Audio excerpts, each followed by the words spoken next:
চাকৰি ওলাইছে এখন চৰকাৰী মহাবিদ্যালয়ত ইংৰাজী বিষয়ৰ অধ্যাপক বিচাৰি দিয়া হৈছে বিজ্ঞাপন।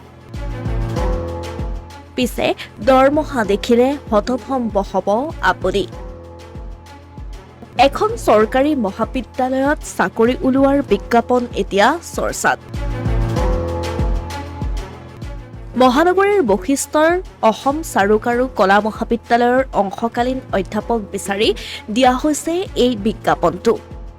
এই চাকৰিটোৰ বাবে ইংৰাজীত স্নাতকোত্তৰ হ'ব লাগিব প্ৰাৰ্থী। 21ৰ পৰা 38 বছৰ বয়সৰ ঊৰ্ধৰ প্ৰাৰ্থীয়ে কৰিব নোৱাৰিব আবেদন। বশিষ্ঠৰ চাৰুকাৰু কলা মহাবিদ্যালয়তেই 26 নৱেম্বৰৰ দিনৰ 11 বজাৰ পৰা 1 বজালৈকে অনুষ্ঠিত হ'ব সাক্ষাৎকাৰ। এইখিনিলৈকে সকলো ঠিকেই আছিল। পিছে এই চাকৰিটোৰ দৰমহা মাত্ৰ 5,000 টকা।